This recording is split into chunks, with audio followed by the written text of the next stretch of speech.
Dear Jamey, sinasabi nila na ang distansyang pumapatay sa isang relasyon. Pero sa karanasan ko, ang distansya rin ang naging mitya kung bakit ako nakahanap ng puwang sa isang buhay na hindi naman dapat para sa akin.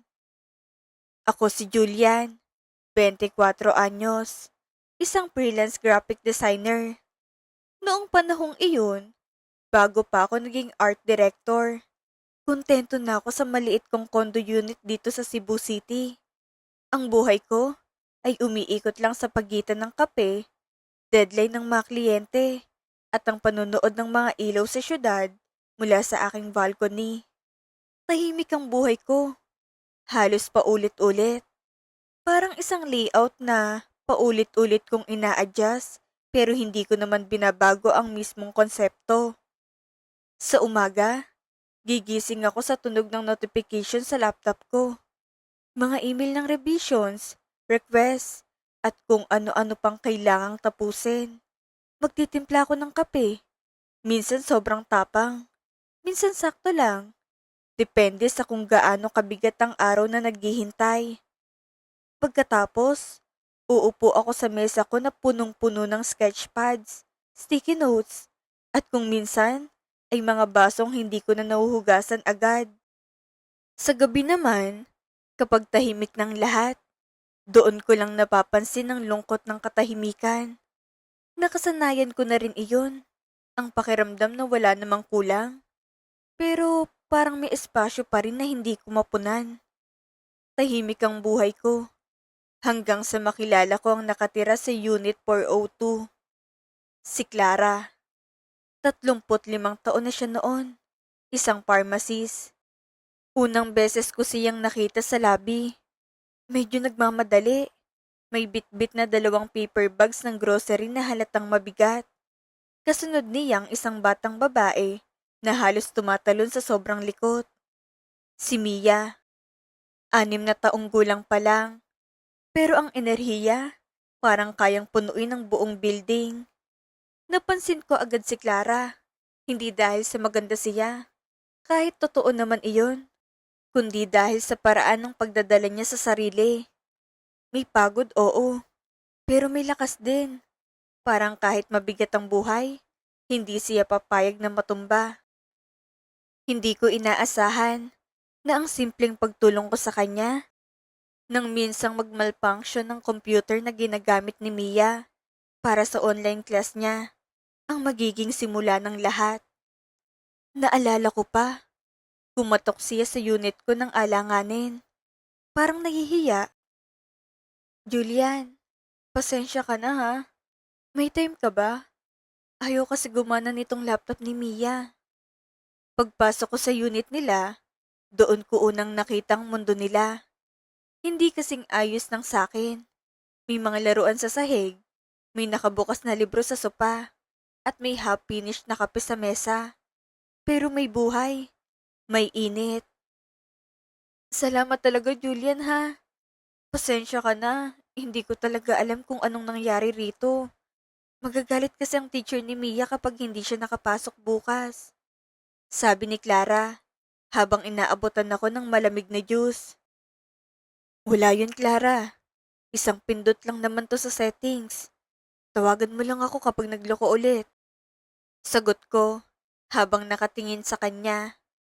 Doon ko napansin ang bahagyang pait sa kanyang mga mata, sa kabila ng matatamis niyang ngiti. Hindi iyon agad-agad halata. Kailangan mong tumingin ng mas matagal para makita. Mula noon, parang naging natural na lang lahat. Sa una, simpleng tulong lang.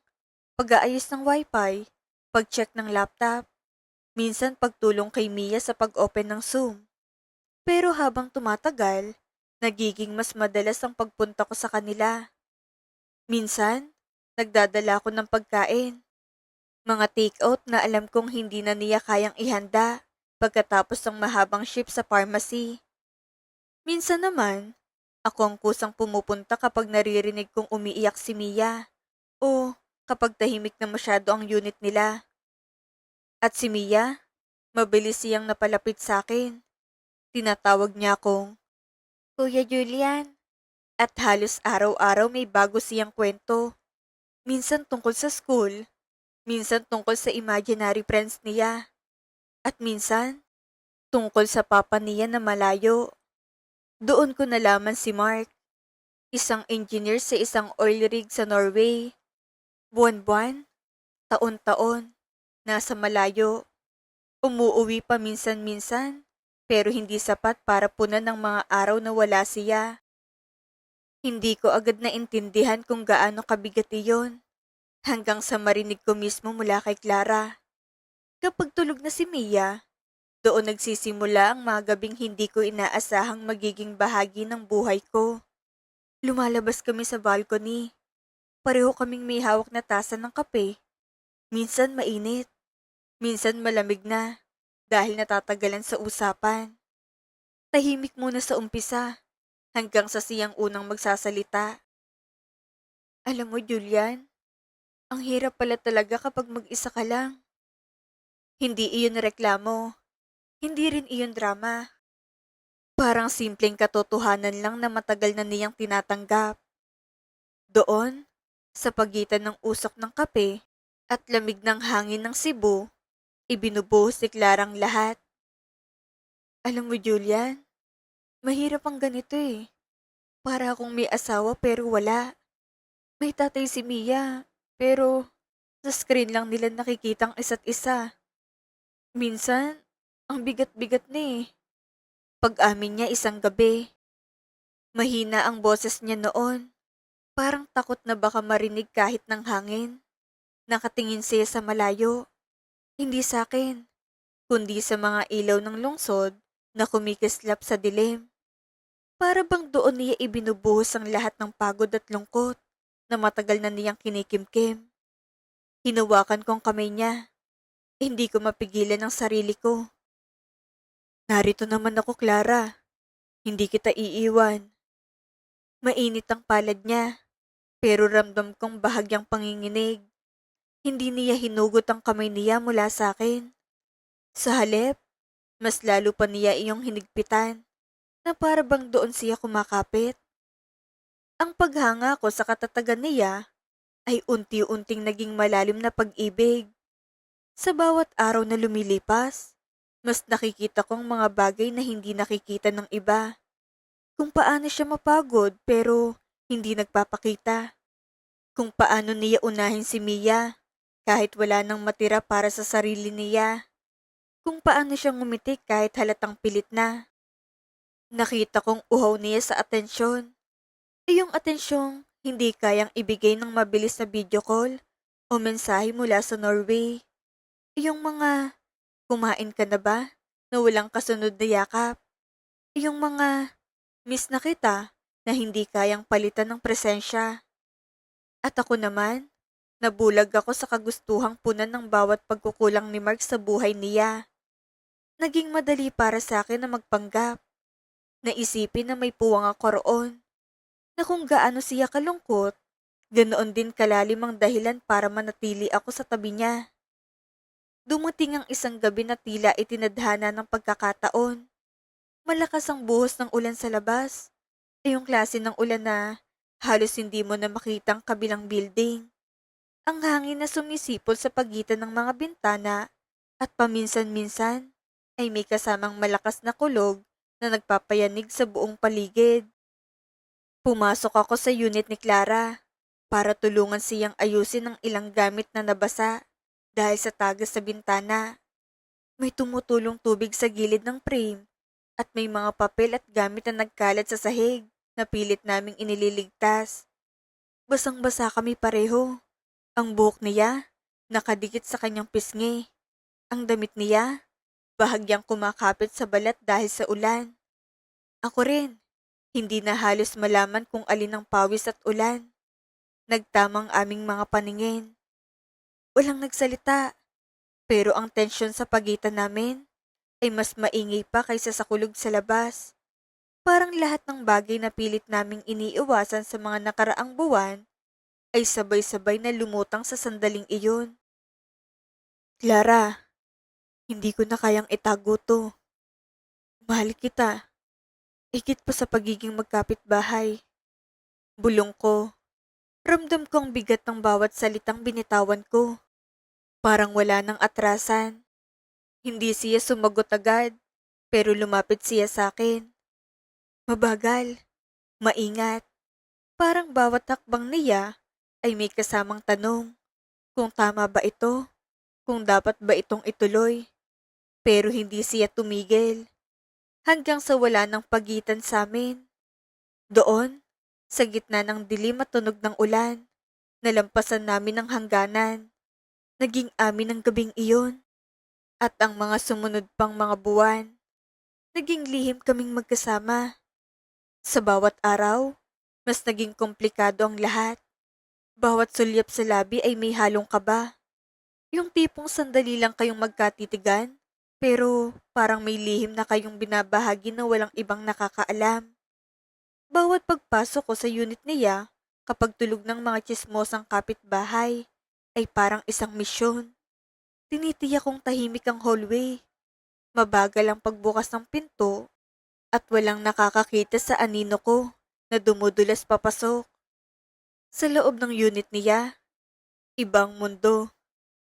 Doon, malaya kami. O iyon ang akala namin. Doon, hindi ako si Julia na kapitbahay lang. At hindi siya si Clara na may asawang nasa malayo. Para kaming dalawang taong nagtatago sa isang realidad na kami lang may alam. Alam naming mapanganib. Alam naming mali. May mga gabing bigla siyang tatahimik sa gitna ng yakap ko. Mapapansin kong may iniisip siya. At alam ko kung ano iyon. Pero wala sa amin ang may lakas ng loob na banggitin ang pangalan ni Mark. Pero sa mga sandaling magkayakap kami, tila humihinto ang mundo at wala kaming pakialam sa bukas. Hanggang sa dumating ang puntong pati ang bukas ay hindi na kayang iwasan. Pero ang bawat hiram na sandali ay may katapusan. Isang hapon, nakatanggap ako ng maikling mensahe na tila isang malamig na tubig na nagpagising sa akin. Huwag ka munang dadaan. Narito na si Mark. Ilang segundo akong nakatitig sa screen. Parang hindi ko agad naintindihan ang ibig sabihin. O baka ayaw ko lang tanggapin. Tumigil ang tibok ng puso ko. Nakauwi si Mark dahil sa isang injury sa trabaho sa Norway. Bigla, naging totoo ang lahat ng pilit naming iniiwasan. Sa loob ng ilang linggo, naging bilanggo ko sa sarili kong unit. Hindi na ako makatawid sa hallway. Hindi ko na kayang kumatok sa pinto nila. Kahit ang simpleng paglabas para bumili ng pagkain, ginagawa ko sa oras na alam kong tulog ng buong floor. Pero kahit anong iwas ko, hindi ko maiwasang marinig sila. Manipis lang pader.